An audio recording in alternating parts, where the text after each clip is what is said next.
नमस्कार, मैं हूँ राजेंद्र तिवारी और आप देख रहे हैं अनब्रेकिंग और प्रणाम इंडिया का ये संयुक्त कार्यक्रम।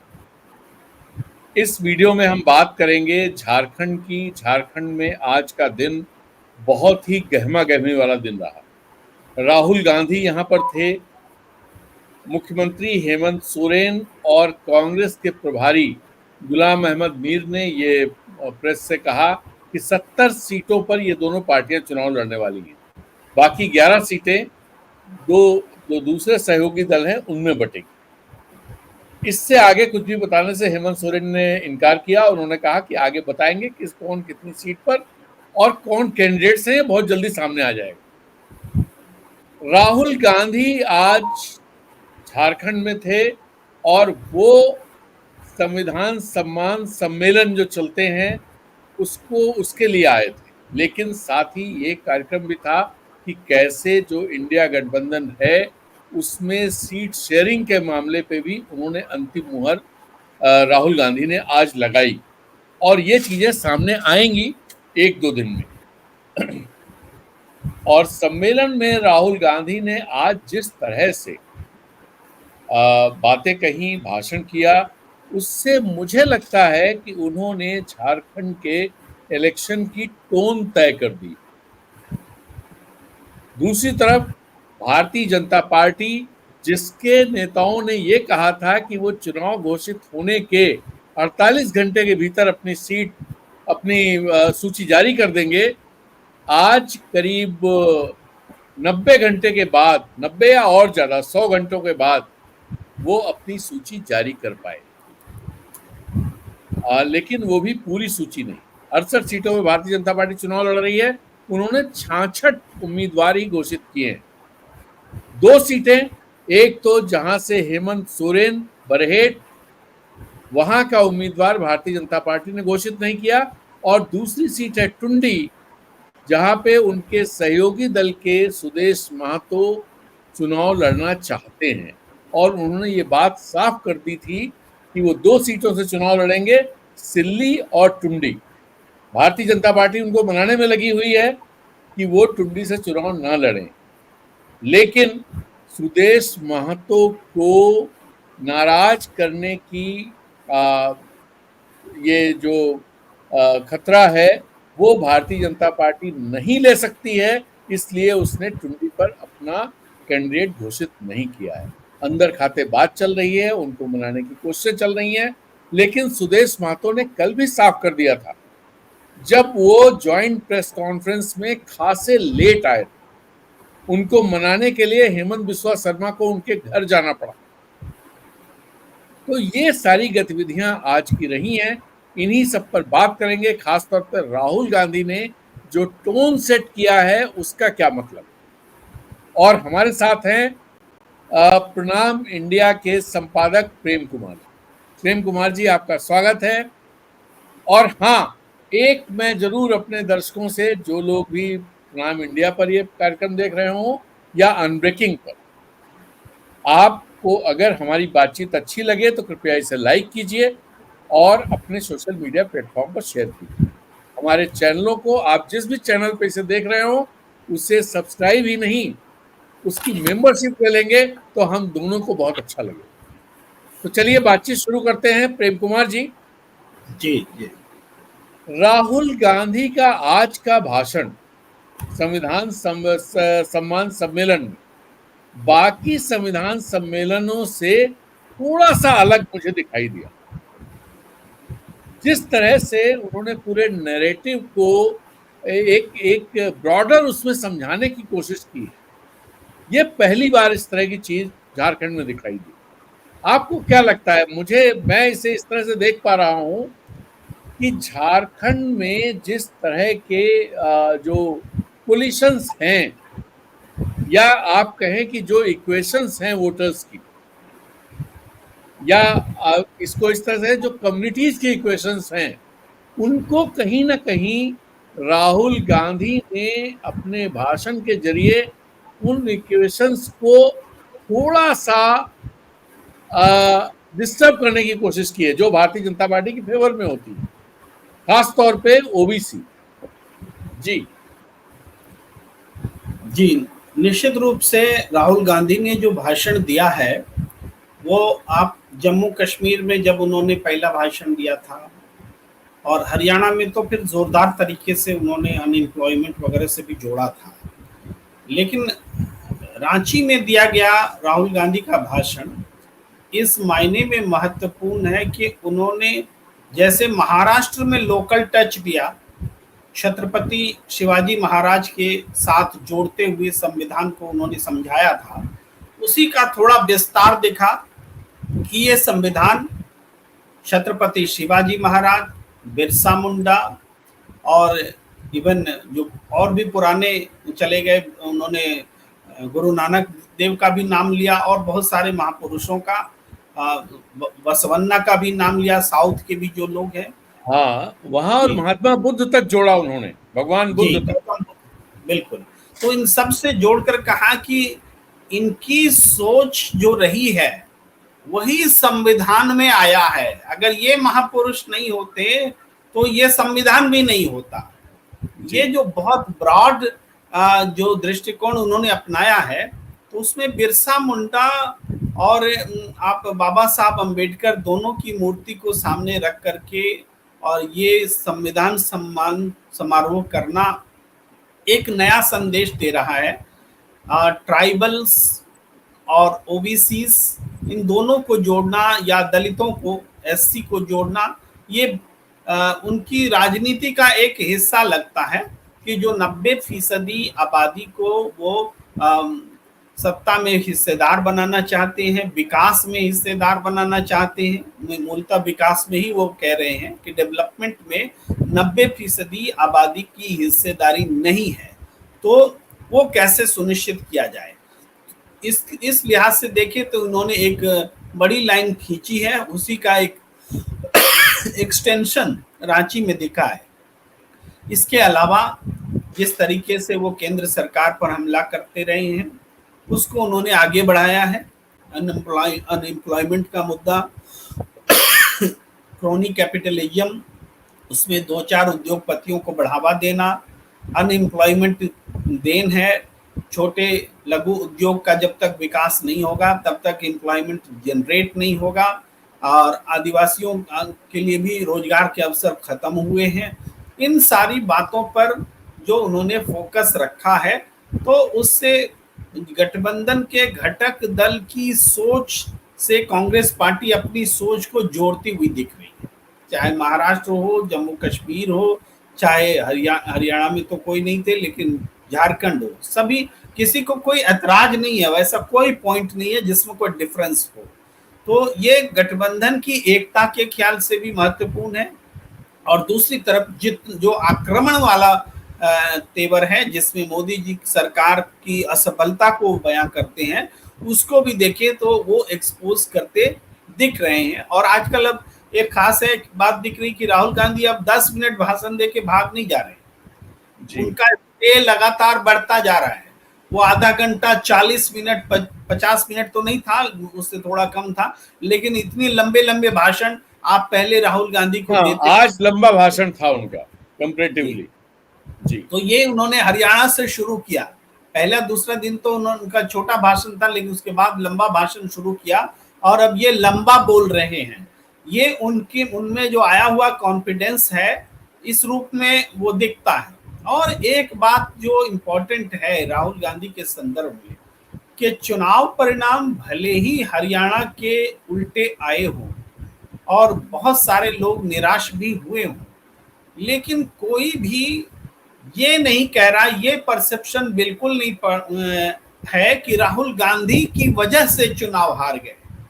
ये परसेप्शन है कि राहुल गांधी ने जी तोड़ मेहनत की, जबरदस्त मेहनत की, और वो वोट प्रतिशत बढ़ना, जन उभार पैदा होना। एक चाहे सत्ताधारी दल भी आपको बोलता हुआ नहीं दिखेगा कि राहुल गांधी की वजह से कांग्रेस हार गई, ऐसा अब पहले बोला जाता था, लेकिन आज नहीं बोला जाता है। तो इसका कारण ये है कि हम पहले से कहते रहे कि जनता से उन्होंने कनेक्ट बनाया है, समस्याओं, जनता की समस्याओं को उठाया है, रियल प्रॉब्लम की समस्या की जड़ कहाँ है वो बताया है कि आपको इस अडानी मोडानी के राज में आपका भला होगा ही नहीं, नौकरी आपको मिलेगी नहीं, क्योंकि इनकी नीतियां ही बनती हैं इस तरह से कि आपकी नौकरी छीन ली जाए और आपके पैसे पॉकेट से निकाल लिए जाए और वो सारे पैसे अडानी की जेब में चला जाए। ये बात जो वो समझा रहे हैं वो बिल्कुल एक लेफ्टिस्ट अंदाज में, लेफ्टिस्ट भी इतनी बोलचाल की भाषा में कभी बात नहीं कर पाए होंगे जिस तरीके से राहुल गांधी बात करते देख रहे हैं। और है, आप तो झारखंड की राजधानी रांची में बैठे हैं। झारखंड के आदिवासी किसी और प्रदेश के आदिवासियों के मुकाबले ज्यादा जागरूक है। और क्यों जागरूक है इस बात को समझना पड़ेगा, अपने दर्शकों को हम बताएं कि झारखंड आंदोलन लंबे समय तक चला, उन्होंने लंबा संघर्ष किया। स्वतंत्रता से पहले भी अंग्रेजों के खिलाफ संघर्ष आदिवासियों ने किया, तो उसकी भूमि झारखंड रही। तो एक संघर्ष से जुड़ने से जो पॉलिटिकल अवेयरनेस आती है, जैसे हम लोग कई बार बिहार की भी चर्चा करते हैं कि बिहार में सत्याग्रह शुरू हुआ था, बिहार में आजादी के बाद संपूर्ण क्रांति आगे बढ़ा, छात्र आंदोलन हुए। तो इसको भी हम बिहार को भी उसी तरीके से देखते हैं कि वहां जो भी पिछड़ापन रहे लेकिन राजनीतिक जागरूकता बिहार में अच्छी खासी रहती है। तो यहाँ मैं कह रहा हूं कि आदिवासियों में जागरूकता बहुत ज्यादा है। लंबे समय से उन्होंने आंदोलन किए, जेल गए और लंबी लंबी आर्थिक नाकाबंदी को झेला, वो सारा दौर याद कीजिए। तो उस हिसाब से देखें तो इस पूरे झारखंड आंदोलन के दौरान जेएमएम की एक प्रेजेंस रही लंबे समय तक, और उसी का प्रतिफल आज भी, चाहे जेएमएम से बाहर क्यों ना हो, चंपाई सोरेन उसी आंदोलन से उपजे हैं। हेमंत सोरेन ने भी उस आंदोलन में अपना योगदान किया, उनके पिताजी ने तो जीवन ही खपा दिया। ये सारी चीजें हैं। तो आदिवासियों का एक लगाव जो है अपने इस लीडरशिप के प्रति होता है। इसके अलावा झारखंड मांग से कांग्रेस ने भी अपने आप को अलाइन किया था, जोड़ा था। राजीव गांधी ने, आपको याद होगा, पहल करके आजसू के नेताओं को जोड़ करके, सूर्य सिंह बेसरा उस तस्वीर को बार बार दिखाया करते थे कि हम राजीव गांधी के साथ बात करके आए हैं। झारखंड समस्या को सुलझाने की उन्होंने कोशिश की थी और बाद में बीजेपी बनांचल का नारा देती रही। ये सारी, मैं थोड़ा सा इसलिए याद दिलाना चाहता हूं कि उसको याद करेंगे तब कांग्रेस नेता के भाषण का इम्पैक्ट आदिवासी जनता में समझ में आएगा, क्योंकि जनता जागरूक है, अतीत को जानती है। राहुल गांधी बीते दिनों में अब टेस्टेड एलिमेंट हो गए, टेस्टेड पॉलिटिकल एंटिटी हो गए हैं। तो अब राहुल गांधी जब बोलते हैं तो अतीत भी जुड़ता है, वर्तमान भी जुड़ता है और भविष्य दिखता है। और इसी का फायदा इंडिया गठबंधन को वहां मिलने जा रहा है। राहुल गांधी ने एक अच्छा लॉन्च पैड अपने भाषण से, अपने इकोसिस्टम से बनाया, आदिवासियों को जुटाया, दलितों को जुटाया, ओबीसी को जुटाया, एक माहौल क्रिएट की। हेमंत सोरेन भी उनसे मिलने चले आए। जो सिंक दिखता है नेताओं के बीच, जो विश्वास दिखता है, ये मजबूत गठबंधन का आधार नजर आता है। जी दूसरी बात, एक और, अगर आप जो बात आप कह रहे थे उसी को आगे बढ़ाएं कि झारखंड में आदिवासी जो पॉपुलेशन है उसके अलावा एक बड़ी पॉपुलेशन है जो ओबीसी में आती, और सबसे बड़े हिस्सेदारी पॉपुलेशन में उन्हीं लोगों की है। जो ओबीसी के संगठन है उनका कहना है कि वो 50% के आसपास झारखंड में है, जबकि आदिवासी पॉपुलेशन 28% ही है। क्या राहुल गांधी जो नैरेटिव उठा रहे हैं या जो खड़ा कर रहे हैं, जो खड़ा कर रखा है, जिस पर आज वो बात कर रहे थे, खासतौर पे ओबीसी को लेकर के उन्होंने बहुत फोकस किया आज, तो और वो ओबीसी वोटर जो झारखंड का है वो भारतीय जनता पार्टी के साथ रहा है, वो भारतीय जनता पार्टी का वोटर रहा है। और यहाँ पर बाकी राज्यों के मुकाबले ओबीसी का आरक्षण बहुत कम है, यहाँ आरक्षण आदिवासियों को जाता है। इसमें थोड़ा सा हम बोलना चाहते हैं जी कि झारखंड मुक्ति मोर्चा ने, खास करके झारखंड का जो डेमोग्राफी है उसमें ओबीसी में खास करके महतो जो है डोमिनेंट है, और महतो और आदिवासी को जोड़ देने से बहुमत हो जाता है, 50% क्रॉस हो जाते हैं। तो जी। शिबू सोरेन ने जब राजनीति शुरू की थी, तो समझिए वो विनोद बिहारी महतो जो कम्युनिस्ट विचारधारा के थे, वो आपको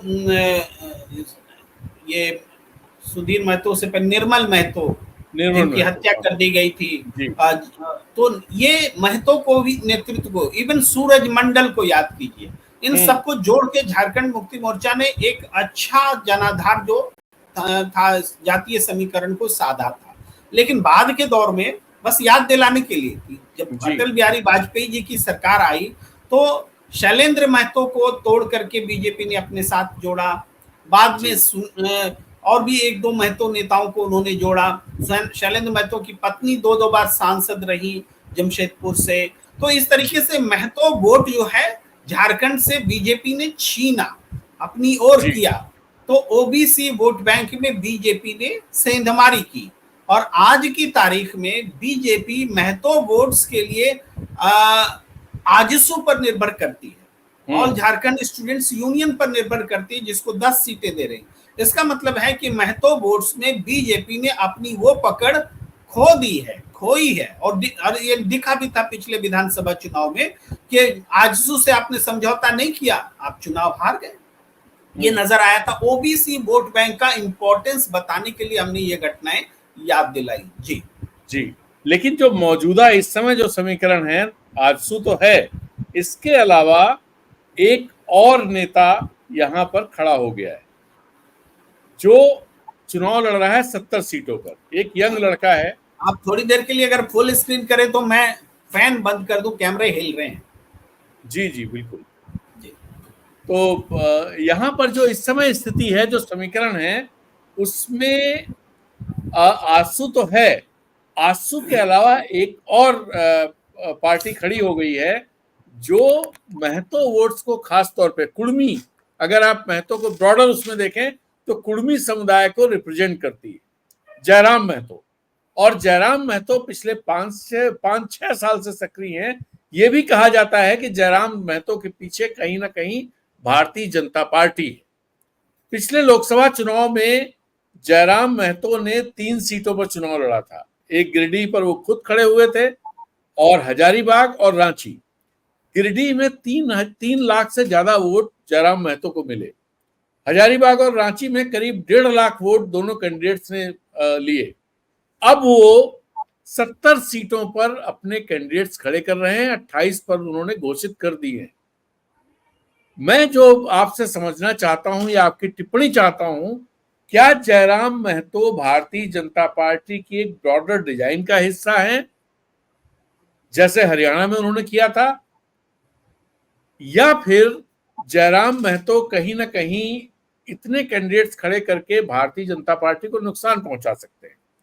और इसमें एक बात मैं एक जानकारी और दे दूं कि जो केसी वेणुगोपाल के कुछ लोगों ने जयराम महतो से करीब 2.5-3 महीने पहले संपर्क किया था कि वो कांग्रेस के साथ आ जाए, लेकिन जयराम महतो उसके लिए तैयार नहीं हुए। और भारतीय जनता पार्टी भी चाहती थी, उसके लिए भी पब्लिकली ऐसा कुछ नहीं दिख रहा है कि वो तैयार हुए। तो इस पूरे समीकरण, ये चूंकि ओबीसी का मामला, ओबीसी यहाँ 50% से ज्यादा हैं कुल मिलाकर के, जिनमें मैं उनकी बात नहीं कर रहा हूं जो बिहार बैकग्राउंड वाले लोग हैं, जो लोकल, जिनको मूलवासी कहा जाता है, जो आदिवासी नहीं है लेकिन झारखंड के मूल निवासी हैं, उन लोगों की बात कर रहा हूं। तो ये जो समीकरण दिखाई दे रहा है, इसको कैसे, मुझे लगता है राहुल गांधी ने आज जिस तरह से डिटेल में बात की है ओबीसी को लेकर के, कहीं ना कहीं इस समीकरण को प्रभावित करने की एक मजबूत कोशिश करने की कोशिश की है उन्होंने।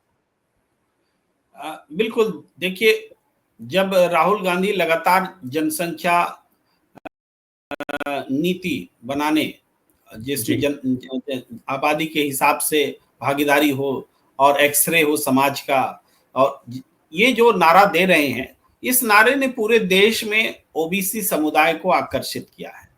जब राहुल गांधी बोलते हैं कि ओबीसी की आबादी 50% से ज्यादा है, लेकिन उसकी सत्ता में भागीदारी कम है, एससी की भी कम है, एसटी की भी कम है, संख्या भी बताते हैं, तो ओबीसी भी उससे प्रभावित होता है। और ये एक बात तो माननी पड़ेगी ना कि जब ओबीसी को रिजर्वेशन देने का सवाल आया तो कहा गया कि 27% से ज्यादा नहीं दे सकते। क्यों? क्योंकि वो 50% का लिमिट है, तो 22.5% पहले से SC ST के लिए था, तो ओबीसी उनको आबादी के हिसाब से है, लेकिन ओबीसी को आबादी के यही हिसाब से बात नहीं। आज राहुल गांधी ने कही है, जो बात आप कह रहे हैं। जी, पूरा पूरा थॉट प्रोसेस, मैं चूंकि राहुल गांधी से इन सब विषयों पर मेरी बात हुई है और पहले जी, भी, तो इसलिए मैं समझता हूं कि वो क्या कह रहे हैं और क्या कहना चाहते हैं, तो उस हिसाब से मैं कह रहा हूं। तो ओबीसी तो एक तरह से आरक्षण लेकर के भी वो पीड़ित वर्ग रहा SC जी, ST के मुकाबले, और इसकी वजह वो 50% का लिमिटेशन है। तो राहुल गांधी उस लिमिटेशन को तोड़ने की बात कर रहे हैं, जो बोलने की हिम्मत इस देश में आज तक किसी और नेताओं को नहीं हुई। ये हिम्मत इकलौते नेता राहुल गांधी ने की दिखलाई है। तो ये एक तरफ ये इंपैक्ट है वैचारिकी का, स्टेप्स का, पॉलिटिकल जो विल है वो उसका प्रदर्शन है। और दूसरी तरफ जिस बात पर आप चर्चा कर रहे थे वो ये कि जो प्लेयर्स झारखंड के चुनाव मैदान में हैं ओबीसी वोटों का बंटवारा करने के लिए, या फिर ऐसे वोटों का बंटवारा करने के लिए जो ट्राइबल्स भी हों, तो उसके लिए जो खिलाड़ी हैं, तो वो क्या प्लांट किए गए हैं, वैसे ही जैसे जम्मू कश्मीर में किए गए थे, वैसे ही जैसे हरियाणा में किए गए थे। बिल्कुल ये सही बात है, ये बिल्कुल सही है कि ये प्लांट किए गए। आपने जयराम महतो का उदाहरण दिया, वो सभी सीटों पर चुनाव लड़ने की क्षमता भी नहीं रखते, उनका संगठन भी नहीं है, बस एक मास अपील है महतो के लिए, तो महतो तक उनकी रीच होगी तब तो अपील काम करेगी। अभी महतो जी, समुदाय तक उनकी रीच भी नहीं बनी है, तब भी वो उम्मीदवार दे रहे हैं। तो इसका मतलब है कि जहां कहीं भी जितना भी वोट ले लो महतो समुदाय का, क्योंकि अभी महतो समुदाय का ज्यादा वोट जेएमएम और कांग्रेस गठबंधन के साथ है। एक और बात जो देखी गई है कि लंबे समय बाद सूर्य सिंह बेसरा को उनकी पार्टी जो झारखंड पीपुल्स पार्टी है उसको एक्टिव होते देख रहे हैं। सूर्य सिंह बेसरा खुद मैदान में घाटशिला में खड़े हो गए हैं, और घाटशिला में टिकट भी मिला है चंपाई सोरेन के बेटे को। बेटे को।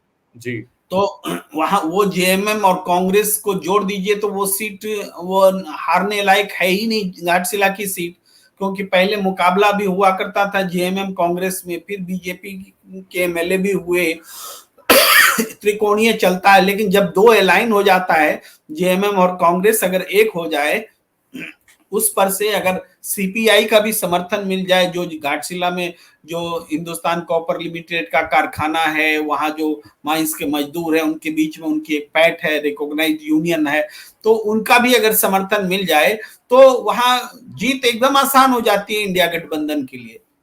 तो ऐसे में सूर्य सिंह बेसरा का खड़ा होना, और उनको उनकी तरफ से अभी मुझे ये जानकारी नहीं है कि उन्होंने कितने और उम्मीदवार खड़े किए हैं, तो अगर वो खड़े करते हैं तो वो भी आदिवासी वोटों को काटने की एक रणनीति ही नजर आएगी बीजेपी की ओर से। यानी आदिवासी वोट को कैसे काटा जाए, महतो वोट को कैसे बांटा जाए, ये दोनों बातें हैं। लेकिन ये तो बीजेपी की पहल है, लेकिन राहुल गांधी जो है एक बड़ी पहल के साथ में इस पूरे चुनाव को बाइपोलर बना रहे हैं। उनकी कोशिश पूरा चुनाव बाइपोलर हो, तो बाइपोलर जब चुनाव होगा तो ये छोटे मोटे दल, आम आदमी पार्टी का परफॉर्म कर पाई हरियाणा में? नहीं कर पाई। जी, क्या मायावती जी की पार्टी परफॉर्म कर पाई?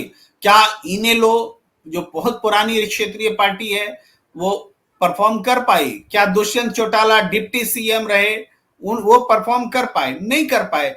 बाइपोलर इलेक्शन था। जम्मू कश्मीर में वो जमायत इस्लामी, वो राशिद इंजीनियर, वो फलान डिमका, इंडिपेंडेंट्स, सारी सारी हवा हो गई, आमने सामने का चुनाव था। तो उसी तरीके से झारखंड में भी जो जो गठबंधन में आ गए वही सरवाइव करेंगे। यह कारण नहीं है कि communist party of India India गठबंधन को कह रही कि हमको शामिल कर लो, भले एक ही सीट दो लेकिन हमको शामिल कर लो। मालूम है कि सीपीआई को या किसी भी पार्टी को जो बीजेपी के विरोधी पार्टी है उनको विरोधी के तौर पर वोट नहीं मिलेगा, वो वोट इंडिया गठबंधन के पास जाएगा। इसी तरीके से बीजेपी के साथ सहानुभूति रखने वाली पार्टी आजसू अकेले अगर लड़ लेती तो आजसू को कोई टिकट, कोई सीट मिलने नहीं जा रही थी, क्योंकि एक बार फिर ये चुनाव बाइपोलर हो रहा था। तो आजसू के लिए ये ज्यादा फायदेमंद है चुनाव बनिस्पत बीजेपी के लिए, क्योंकि महतो वोट आजसू का आप जानते हैं कि कुछ इलाकों में सीमित है। आजसू का पूरे झारखंड में प्रभाव तो है नहीं। वो प्रभाव तो देखिए, पिछली बार जो सुदेश महतो खुद अपने सीट से चुनाव हार गए थे, तो वो कहना कि महतो वोटों पर उनका कोई बहुत पकड़ है, ये बात तो अब साफ हो गई कि वो पकड़ नहीं है जो मानी जाती थी। लेकिन ये बात भी बहुत है कि 2019 में जब वो अलग लड़े, अगर वो भारतीय जनता पार्टी के साथ लड़ते, मैंने एक बार पूरे डेटा देखा था, डेटा निकाला था कि जेएमएम का वोट क्या है, बीजेपी का वोट क्या है, आजसू का वोट क्या है, और दोनों कॉम्बिनेशन देखे थे। आजसू कभी जेएमएम के साथ नहीं आएगा, ये बहुत साफ है, अभी तक दिखता है ऐसा। लेकिन बीजेपी के साथ वो नहीं गया, तो बीजेपी को 8 सीटों का नुकसान बहुत साफ साफ हुआ था। 8 सीटों का नुकसान का मतलब 25 सीटें उसने 2019 में जीती थी। अगर आजसू साथ में होता तो बीजेपी सबसे बड़ी पार्टी होती। लेकिन एक बात यह भी सही है कि अगर 2019 में आजसू कहीं हाइपोथेटिकली मान लीजिए कि जेएमएम के साथ होता, तो बीजेपी को 8 सीटें भी नहीं मिलती। बिल्कुल, ये भी उतना ही इंपॉर्टेंट डेटा है। तो खैर, ये चीज मैं समझना चाह रहा हूं, जो मैं देख रहा हूं यहाँ पर। पहले भी मेरे दिमाग में सवाल था कि जब कांग्रेस और राहुल गांधी ओबीसी को लेकर के सवाल उठाते हैं, जाति गणना को इशू बना रहे हैं, उसको लेकर के एक नैरेटिव, पूरी कहानी सुनाते हैं, वो उस कहानी से लोगों को जोड़ते हैं, तो झारखंड में जहां देखिए बाकी राज्यों में तो 27% या 25%, 21% इस तरह का आरक्षण है, यहां पर 50% आबादी के बावजूद 16% आरक्षण। ऐसे में मेरे दिमाग में सवाल चलता था कि यहाँ पर यहाँ के ओबीसी समुदाय, खासतौर पे कुर्मी, जिसमें साहू, महतो, ये ढेर सारे जो यहाँ के लोकल मूलवासी जिनको कहते हैं, ये सारे लोग क्यों नहीं कांग्रेस के साथ जा सकते? ये सवाल मेरे दिमाग में लगातार रहता था। आज राहुल गांधी ने इसी को एड्रेस किया है।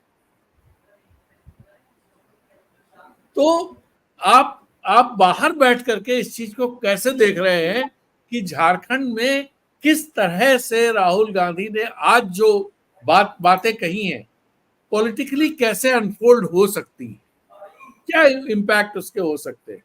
क्योंकि भारतीय जनता पार्टी के जो इश्यूज हैं, वो इश्यूज बहुत हवा हवाई है। जी जी जी, बिल्कुल आप सही व्याख्या कर रहे हैं। और जेएमएम बीते समय में जिन मुश्किल समय में का सामना किया, और उस समय कल्पना सोरेन उभर कर सामने आई। दरअसल उस संकट ने कल्पना सोरेन को एक नेता के रूप में जन्म दिया, आप कह सकते हैं जी। और मुक्ति मोर्चा को कल्पना सोरेन मिली, और कल्पना सोरेन को जिस तरह से इंडिया गठबंधन ने हाथों हाथ उनको लिया और बहुत सम्मान दिया, वो संबंध जो है आज भी आगे है। केवल कल्पना सोरेन का कांग्रेस के साथ नहीं, बल्कि उनका बाकी दलों के साथ भी इसी तरह का संबंध बना है। तो ये संबंध जो है जेएमएम और कांग्रेस के बीच, तमाम मुश्किलात के बावजूद, बहुत सारे डिफरेंसेस के बावजूद, वॉइस एक ही रहता है कि लड़ेंगे तो हम एक साथ। तो ये जो यूनिटी का मैसेज है ऊपर से नीचे तक जाता है। ये यूनिटी का मैसेज दूसरे पक्ष में अभाव है। आजसू को आपने पीछे छोड़ दिया, अभी आपने फायदे के लिए जोड़ लिया, और कुछ उम्मीदवारों को जैसे चंपई सोरेन को जोड़ लिया, मधु कोड़ा को जोड़ लिया, उनकी पत्नी को टिकट दे दिया। इस तरह की जो ये हरकत है, ये सिर्फ चुनावी जीत के लिए एक रणनीति के तहत हो रहा है, ये सबको दिख रहा है। लेकिन वहां पर यह रणनीति नहीं है, वहां पर नीति दिखती है। लंबे समय का साथ है, साथ नहीं टूटने का वादा है, राष्ट्रीय स्तर पर भी लड़ना है, बीजेपी की नफरत की सियासत के खिलाफ लड़ना है, उसकी वैचारिकी से लड़ना है, आरएसएस बीजेपी दोनों से मुकाबला करना है, झारखंड को नफरत की सियासत से बचाना है, हिंदू मुसलमान से बचाना है। ये सोच के इस मामले में एक जबरदस्त सामंजस्य है। यही कारण है कि जब राहुल गांधी बोलते हैं तो उसका इम्पैक्ट सिर्फ कांग्रेस पर नहीं पड़ता है, कांग्रेस के कार्यकर्ताओं पर नहीं पड़ता है, उसका इम्पैक्ट जेएमएम के कार्यकर्ताओं पर भी पड़ता है। और कार्यकर्ता जब सिद्धांतों से लैस होते हैं तो फिर वो वोटर में उसी रूप में स्प्रेड होता है। यहां पर कमिटमेंट दिखता है और दूसरी तरफ वहां पर कमिटमेंट में लोचा है। भाई रघुवर दास की बहू को टिकट देने का क्या मतलब है? रघुवर दास के बेटे को नहीं दे सके, इसीलिए तो। बेटे को क्यों नहीं दे सके? वो मारपीट कर रहा है राज्यपाल का बेटा होने के नाते, सरकारी अफसर को पीट रहा है, गुंडागर्दी मचा रहा है उसका। हालांकि कुछ हो नहीं रहा, लेकिन परसेप्शन तो जनता के बीच जा रहा है। तो उसको टिकट देने से बीजेपी ने संकोच किया कि वो सब मामला ऊपर उठ जाएगा, बवाल हो जाएगा, तब बहू को दे दिया टिकट।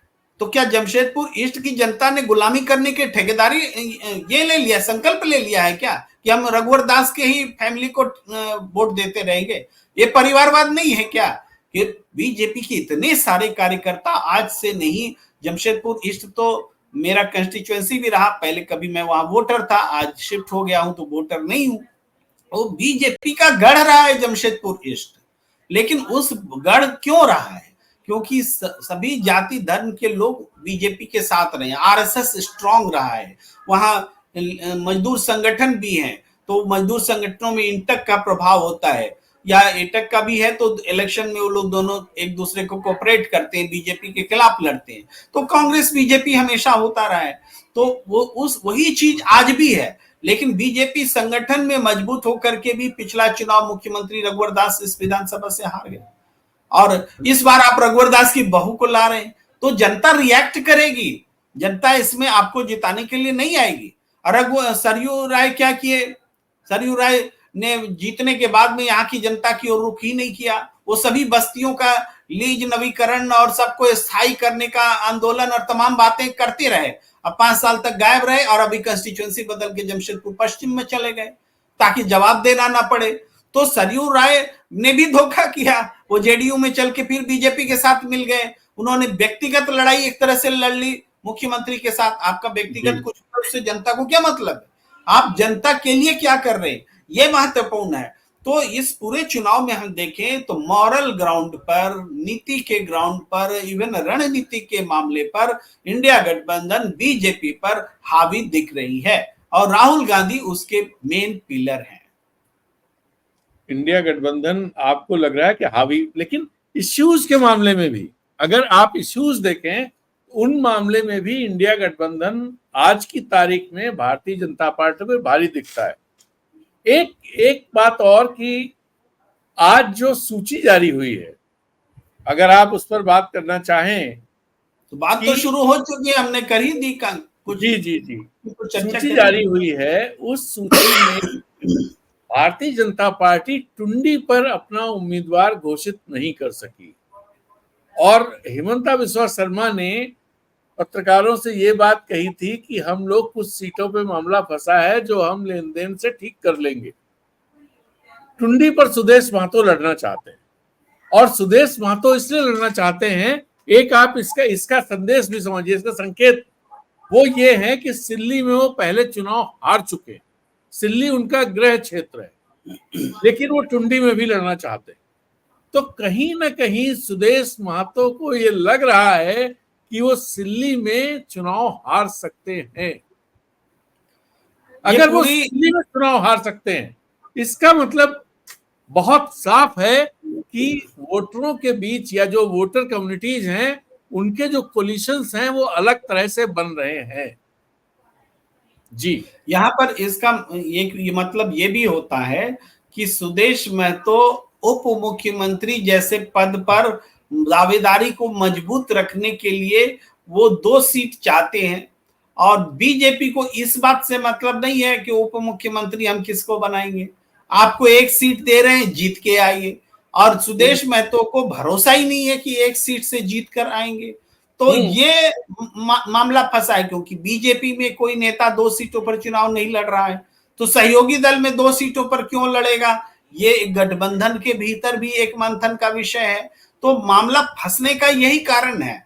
और सुदेश महतो चुनाव हारे थे, तो अब जीतेंगे इसका भरोसा उनको नहीं हो रहा है। और जीतना उनको जरूरी है, क्योंकि डिप्टी सीएम बनना चाहते हैं अगर बीजेपी सरकार में आ जाए। तो ये अंदर खाने जो चल रहा है उसका मतलब ये है। लेकिन आपने ठीक कहा कि कॉन्फिडेंस जब जीत का नहीं है एक सीट पर, तो ये दोनों सीट हारेंगे, फिर दूसरे में कैसे जीत जाएंगे? जी नहीं, तो इसका एक संकेत ये भी मैं देख पा रहा हूं कि कहीं ना कहीं अगर सुदेश महतो को ये कॉन्फिडेंस नहीं है, तो एक संकेत ये भी है कि एनडीए मतलब सुदेश महतो की पार्टी महतो कम्युनिटीज को पूरी तरह से, महतो कम्युनिटी उसके साथ नहीं है, एक संकेत तो ये है। दूसरा संकेत ये है कि एनडीए में रहते हुए, भारतीय जनता पार्टी के साथ रहते हुए भी उनको ये कॉन्फिडेंस नहीं है। इसका मतलब ये हुआ कि कहीं ना कहीं सुदेश महतो ये सेंस कर रहे हैं कि इंडिया गठबंधन खासा मजबूत है, तो वो एक ऐसी सीट पे जाना चाहते हैं जहां पर ये वो भी है, उनको फेवर करें। लगे हाथ एक लाइन का हस्तक्षेप, सेंस ये भी है कि कहीं बीजेपी वाले ही उनको हरा ना दें, ताकि डिप्टी सीएम और इस सब के लफड़े से इनको हटा दिया जाए। एक सीट दीजिए और बीजेपी ने थोड़ा सा डंडी मार दिया, सुदेश महतो हार गए। तो ये भी एक सेंस है, असुरक्षा का बोध है इस गठबंधन में, जो बात मैं थोड़ी देर पहले कह रहा था।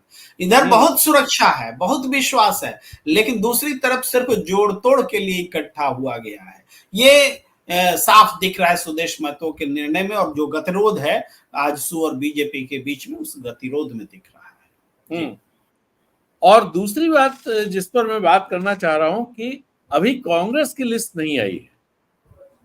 कांग्रेस को देख, क्योंकि ये जैसे जम्मू कश्मीर को आप देखें, जम्मू कश्मीर में बड़ा पार्टनर था नेशनल कॉन्फ्रेंस, यहां पर बड़ा पार्टनर है जेएमएम, दूसरी पार्टी है, वहां कांग्रेस थी, यहां भी कांग्रेस। लेकिन अगर दोनों स्थितियों को देखें तो वहां पर कांग्रेस अच्छा परफॉर्म नहीं कर पाई, उसके बावजूद नेशनल कॉन्फ्रेंस सरकार बनाने की स्थिति में है और बना ली उसने अपने दम पर। कांग्रेस अगर कांग्रेस से सपोर्ट नहीं भी रहता तब भी वो सरकार बना सकती थी, क्योंकि उसने इतनी सीटें जीती थी। नहीं नहीं नहीं, हम एग्री नहीं करते सर। मैं जिस पॉइंट पे आ रहा हूं, नहीं पहले वो पॉइंट पूरा सुन लीजिए। यहां पर कांग्रेस के पास वो चांस नहीं है कि वो अच्छा परफॉर्म ना करे। अगर वो अच्छा परफॉर्म नहीं करेगी, और अच्छा परफॉर्म करने के लिए जरूरी है कि वो कैंडिडेट्स उसके कैसे होते हैं, ये बहुत ही इंपॉर्टेंट फैक्टर है यहां पर। जो जम्मू कश्मीर में जो चीजें सामने आई, मैं जम्मू कश्मीर में बात नहीं कर रहा हूं कि इस बात से आपकी सहमत हो सकता हूं कि अगर कांग्रेस नहीं होती तो शायद, और ये बात भी सही है कि अगर नेशनल कॉन्फ्रेंस और कांग्रेस का गठबंधन नहीं होता तो नेशनल कॉन्फ्रेंस के बारे में भी ये हवा या जो अफवाह फैलाई गई थी कि वो बीजेपी के साथ चली जाएगी, ये अफवाह मजबूती के साथ काम करती और शायद नेशनल कॉन्फ्रेंस ऐसा परफॉर्म नहीं कर पाती। लेकिन मैं जब झारखंड की बात कर रहा हूं कि इंडिया गठबंधन के लिए जरूरी है कि कांग्रेस अच्छा परफॉर्म करे, तो कांग्रेस अच्छा परफॉर्म करे, इसके लिए आपको क्या लगता है यहां क्या चीजें होनी चाहिए? देखिए, पिछली दफा जब कांग्रेस ने 16 सीटें जीती थी तो कांग्रेस को विश्वास नहीं था कि उनको 16 सीटें मिलने वाली है। खुद कांग्रेस के नेताओं को विश्वास नहीं था। मुझे याद है तब कांग्रेस के प्रभारी आरपीएन सिंह हुआ करते थे, और उनसे जब लोग टिकट मांगने के लिए आते थे तो बोलते थे कि मैं किस मुंह से जाकर के जेएमएम से फाइट करूं, पिछला परफॉर्मेंस ही इतना खराब है, मुझे तो सीट मांगते भी नहीं बन रहा है, मैं सीट कहां से लाऊंगा, और ले भी आऊंगा तो जीतूंगा इसका भी भरोसा नहीं है। खुलेआम ऑफिस में बोला करते थे। और जब मुश्किल से 8 सीट 10 सीट जीत जाए, इससे ज्यादा की उम्मीद नहीं थी कांग्रेस को, लेकिन कांग्रेस ने अच्छा परफॉर्म करके 16 सीटें जीती।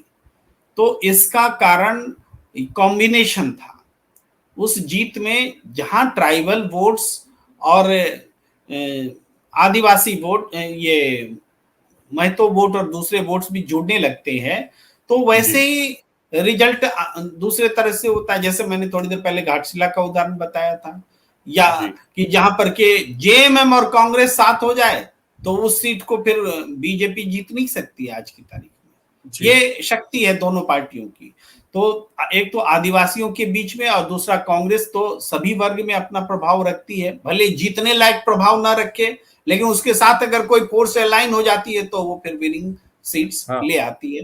तो ऐसी सीटें पूरे आप देखिए, लोकसभा पूरे जो लोकसभा क्षेत्र के अंतर्गत आप विधानसभा सीटों का मूल्यांकन करें, तो हालांकि इस लोकसभा सीट में का जो इलेक्शन हुआ उसमें बीजेपी बढ़त लेती है, ज्यादातर विधानसभा क्षेत्रों में बीजेपी की बढ़त है। अभी संख्या जी मुझे याद नहीं है, लेकिन 50 के आसपास कोई संख्या हाँ, थी, बीजेपी की बढ़त है। बढ़त थी। लेकिन ये बढ़त घटी है पहले से, ये भी एक सच्चाई है। पहले जो जी लोकसभा चुनाव में बीजेपी की बढ़त हुआ करती थी उससे ये घटी है, और 10 के करीब घटी है।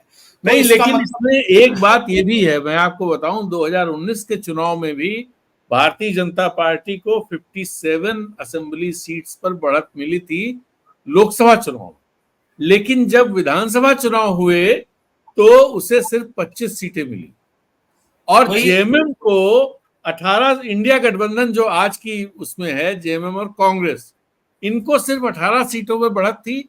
जब चुनाव हुए तो इनको 46 सीटें मिली।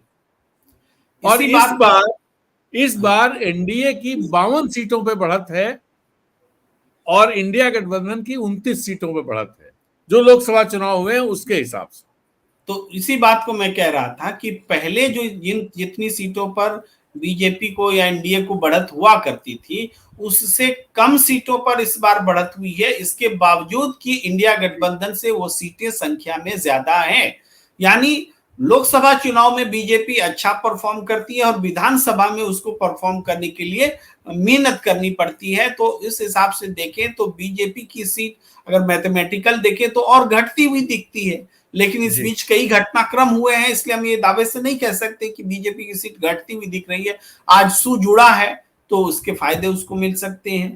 भाई चंपई लेकिन सोरेन, एक डेटा और है, एग्जैक्ट डेटा तो नहीं, लेकिन मैं आपको एक सेंस दे सकता हूं कि जो लोकसभा चुनाव हुए, लोकसभा चुनाव में जो अनारक्षित सीटें थी, मतलब 5 सीटें जो आदिवासियों के लिए आरक्षित हैं और एक जो एससी के लिए आरक्षित है, ये 6 को छोड़ दें तो एक एससी वाली बीजेपी जीती। लेकिन 5 भी छोड़ दें अगर, बाकी जो सीटें थी उन पर जो मार्जिन 2019 में भारतीय जनता पार्टी का रहा था, वो मार्जिन खासा कम हो गया। सीटें उसने जीती लेकिन मार्जिन खासा कम हो गया। तो ये भी एक इंडिकेशन है कि भारतीय जनता पार्टी का जो प्रभाव है वो काफी कम हो। और इशू क्या थे? इशू भी बहुत इंपॉर्टेंट। एक इशू संविधान का था, जाति गणना का था, बेरोजगारी थी, और आदिवासियों का अलग से इशू था, और बाकी हेमंत सोरेन इशू थे क्योंकि उनको जेल में बंद किया गया था। तो इस बार भी वो मुद्दे बरकरार हैं। और जी एक बात, वो ये इंडिकेशन बहुत बड़ा इंडिकेटर है कि बीजेपी का जनाधार कम हो रहा है। और चूंकि बाइपोलर इलेक्शन हुआ तो रिजल्ट उनको मिल गए, लेकिन वोट्स पहले से घटे हैं। प्रोपोर्शनली देखा जाए, इंडिया के बढ़े हैं और इसके बीजेपी एनडीए के घटे हैं। तो जी उस हिसाब से ये ज्यादा चैलेंजिंग है बीजेपी के लिए, और मुद्दे चूज करना और भी ज्यादा चैलेंजिंग है। आखिर कौन से मुद्दे पर आप चुनाव लड़ने जा रहे हैं? यही कि बांग्लादेशी और रोहिंग्या बढ़ गए हैं और आदिवासी घट गए हैं। तो इस नैरेटिव को वो आदिवासियों के बीच में आज स्थापित करने की स्थिति में नहीं है, क्योंकि आदिवासियों को ये लगा है कि गलत तरीके से हेमंत सोरेन को फंसाया गया है। जो गलत तरीके से हेमंत सोरेन को फंसा सकता है झूठ बोल करके, वो झूठ बात हमको सिखा भी सकता है, तो हम उसकी झूठ बात को नहीं सीखेंगे। ये आदिवासी मोटे तौर पर इसको देखते और कबूल करते हैं। तो जब 28 सीटें जो हैं, ये 28 सीटें एसटी की है ना, लेकिन एसटी सीट का मतलब ये थोड़े है कि एसटी सीट में आदिवासी ही बहुमत में है, ये नहीं होता है। एसटी के लिए सुरक्षित सीटें हैं, आदिवासी तो इसके अलावा जितनी सीटें हैं वहां पर भी अपनी उपस्थिति से चुनाव को प्रभावित करते हैं, नतीजे को प्रभावित करते हैं। इसलिए ये मान लेना कि आदिवासी केवल 28 सीटों तक सीमित है, नहीं, आदिवासियों का प्रभाव ये तो बिल्कुल नहीं है जी। प्रभाव कम से कम 60 सीटों पर स्ट्रांग है, जहां पर कि वो जीत हार तय करते हैं। ये महत्वपूर्ण बात है। तो आदिवासी अगर उनका इंक्लिनेशन जेएमएम की तरफ उसी तरीके से बना रहता है जैसे लोकसभा चुनाव के समय बना रहा था, पूरे इंडिया गठबंधन के साथ बना रहा था, तो आप समझिए यही लगे हाथ हम पश्चिम बंगाल की एक बात बोल लें। पश्चिम बंगाल में ममता बनर्जी चुनाव लड़ रही थी, तो हेमंत सोरेन ने ममता बनर्जी के लिए वोट मांगे थे। हाँ जी। तो उसका आदिवासी बेल्ट में बहुत अच्छा प्रभाव पड़ा था। जो झारखंड से सटा हुआ आदिवासी बेल्ट है, वो ममता बनर्जी को वोट दिलाने में कारगर रहा था। तो आदिवासियों का सेंटिमेंट ऐसे काम करता है, नेता जो बोलते हैं उसके हिसाब से वो एक्ट करते हैं, और कौन विश्वसनीय नेता है ये भी देखते हैं। अब मधु कोड़ा, चंपाई सोरेन, अर्जुन मुंडा, बाबूलाल मरांडी, इन सब में जब वो चूज करेंगे तो हेमंत सोरेन उनके लाडले हैं, ये सेकंड कैटेगरी में आते हैं, क्योंकि अर्जुन मुंडा को भी उन्होंने देख लिया, बीजेपी अब उनको आगे भी नहीं रखती। मधु कोड़ा को तो भ्रष्ट नेता के तौर पे देखा, और चंपई सोरेन को तो दगाबाज नेता के तौर पे देख रहे हैं कि जो जहां पर पले बढ़े और जो शिबू सोरेन के साथी रहे, उनको मुख्यमंत्री भी बनाया जेएमएम ने, तब भी उन्होंने दगा कर दिया। तो मैंने दगा मैं नहीं कहूंगा, ये जो लोग बोलते हैं उसके हिसाब से, मैं क्यों किसी को दगाबाज कहूं, क्योंकि राजनीति में ऐसा होता है। लेकिन आदिवासी इस तरीके से देखते हैं कि हेमंत सोरेन के साथ अन्याय हुआ, और ये तमाम आदिवासी नेता तब कहां थे, ये सवाल उठता है। तो इस तरीके से हम देखें, तो आपका एक प्रश्न था कि कांग्रेस कैसे अपने आप को परफॉर्म करेगी बेटर। देखिए, कांग्रेस के साथ में आज जो है कि लोकल जो कैंडिडेट्स का सिलेक्शन होगा, उस कैंडिडेट्स की जो अपनी पकड़ होगी, वो जाति के आधार पर हो या वर्किंग क्लास के बीच जहां वो एक्टिव रहे हैं उसके आधार पर हो, या फिर इस रूप में कि कांग्रेस का संगठन वहां कितना मजबूत है, ये 2-3 कारण उनसे जुड़े होंगे।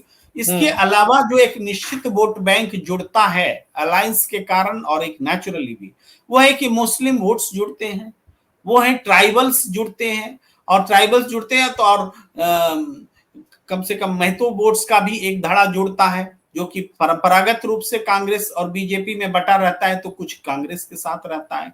तो ये जो है, मुझे लगता है कि कैंडिडेट्स एक इंपॉर्टेंट रोल अदा करेगा कि ये निश्चित वोट बैंक में वो कैंडिडेट्स अपना कितना एड ऑन करते हैं, उससे जीत और हार निर्भर करेगी। क्योंकि जेएमएम का समर्थन तो है ही, कांग्रेस को अपने मजबूत कैंडिडेट्स देने होंगे, ये फिर प्रत्याशी तय होगा तो हम उसके बाद उस पर एग्जैक्टली बात करने की स्थिति में होंगे। नहीं, जैसे मुझे लगता है कि कांग्रेस को एक तो जो किल्लेबाज टाइप के लोग हैं, जैसे किसी का बेटा है, किसी के दादा जो है कांग्रेसी थे, और भले वो चुनाव हार रहे हैं, लेकिन वो बिल्कुल कि भाई इनको टिकट मिलना चाहिए, और कांग्रेस उनको टिकट दे भी देती है। ऐसे लोगों से मुझे लगता है कि अगर वो बचेगी, और साथ में जो राहुल गांधी जिस नैरेटिव या जिस आइडियोलॉजी के साथ खड़े हैं, उस मतलब मैं अगर इस तरह से कहूं कि पिछले 2-2.5 साल में राहुल गांधी ने जिस तरह का इम्पैक्ट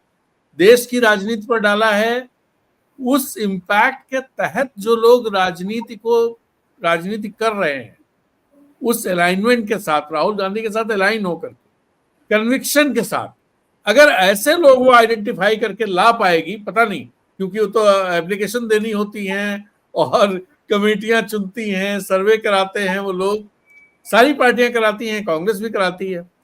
तो लेकिन अगर ऐसे लोग होंगे जो आइडियोलॉजी के साथ अलाइन हो, जो राहुल गांधी जिस नैरेटिव्स को आगे बढ़ा रहे हैं उनके साथ कन्विक्शन एक एक मिनिमम कन्विक्शन के साथ खड़े हों, तो शायद बेहतर रिजल्ट्स मुझे लगता है आ सकते हैं। लेकिन जो ये किल्लेबाज लोग हैं, बहुत सारे यहाँ दरअसल लीडरशिप कांग्रेस की बहुत कमजोर है। आप एक लीडर का नाम मतलब हो सकता बता दें, लेकिन जैसे आप हरियाणा में कांग्रेस का लीडर लोग जानते हैं, मध्य प्रदेश में जानते हैं, राजस्थान में जानते हैं, दूसरी जगहों पे बिहार में भी एक आधे नाम तो लोग तारिक अनवर का नाम बता ही देंगे। लेकिन झारखंड में सुबोध कांत सहाय जो पिछले 15 साल से कोई चुनाव नहीं जीते हैं, उनके अलावा शायद ही किसी का नाम कोई बता पाए कि भाई और कौन लीडर है यहाँ कांग्रेस का। ऐसे में कांग्रेस को थोड़ा ज्यादा नहीं लगता है आपको सतर्क रहने की जरूरत है, और इस तरह के नए तरह के एक्सपेरिमेंट करने की जरूरत है। और एक बात मैं और कहूंगा, भारतीय जनता पार्टी ने जिस मॉडल, या आप ये कह लीजिए हरियाणा को मैं एक तरह से और देखता हूं, ईवीएम वाली बात तो है, लेकिन बाकी जो चीजें उन्होंने की हैं, एक एक्सपेरिमेंट उन्होंने टेस्ट किया अपने एक मॉडल को कि भाई जहां हम पूरी तरह से पीछे हों, हमारे परसेप्शन भी हमारे खिलाफ हो, ऐसे में हम कैसे चीजों को माइक्रो मैनेज करें, जिसका एक पार्ट इलेक्शन कमीशन भी है, लेकिन बाकी चीजें भी हैं, उनको इग्नोर नहीं किया जा सकता। वो मुझे लगता है कि वहां तो सफल हुआ वो टेस्ट। वो उस तरह का टेस्ट महाराष्ट्र और झारखंड में पुख्ता कर लेना चाहती है। क्या ये हमारा जो चक्रव्यूह जो बनाते हैं, राहुल गांधी जिसे चक्रव्यूह कहते हैं, वो चक्रव्यूह इन राज्यों में भी अगर सफल हुआ, और मुझे लगता है वो चक्रव्यूह रच रही है। जैसे जयराम महतो की बात मैंने आपको बताई, आपने भी एक पार्टी की बात बताई, सूरज सिंह वाली। तो ऐसे में ये सारे अगर चीजें, और झारखंड पार्टी है ही एनो सिक्का की, वो भी 20-25 सीटों पे खड़ी हो जाती है, और भी कई पार्टियां हैं छोटी मोटी जो खड़ी होती हैं। अगर ये मजबूती के साथ चुनाव लड़ती दिखाई देती हैं ये पार्टियां, तो क्या आपको लगता है कि भारतीय जनता पार्टी हरियाणा में जो उसने एक्सपेरिमेंट किया, वो उस एक्सपेरिमेंट को एक तरह से फुल प्रूफ करना चाहती है इन जगहों पर? क्या ये हो पाएगा या नहीं हो पाएगा?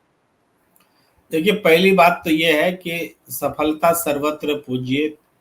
सफलता हो गई तो माइक्रो मैनेजमेंट दिख रहा है हम लोगों को, लेकिन बात यह है कि यही माइक्रो मैनेजमेंट तो जम्मू कश्मीर में भी था, बहुत ज्यादा था, यहाँ हरियाणा से ज्यादा था। लेकिन ये तो हमने देखा कि माइक्रो मैनेजमेंट कैसा था कि नरेंद्र मोदी 2 दिन पहले चुनाव मैदान छोड़ गए, अमित शाह 3 दिन पहले मैदान छोड़ गए। भाई जो मुख्यमंत्री उम्मीदवार हैं, नायब सिंह सैनी थे, आज मुख्यमंत्री हैं, तो उनको उनकी सभा में हेमा मालिनी को बुलाना पड़ा। और मैं आपको बताऊं कि आखिरी दिन राजनाथ सिंह की सभा होनी थी हिसार में, वो भी रद्द हो गई। महेंद्रगढ़ में अनुराग ठाकुर की सभा होनी थी, वो सभाएं हो ही नहीं पाई। तो ये माइक्रो मैनेजमेंट वगैरह दिखता है नहीं। इन सब बातों को हम याद दिलाएं तो कहाँ माइक्रो मैनेजमेंट है।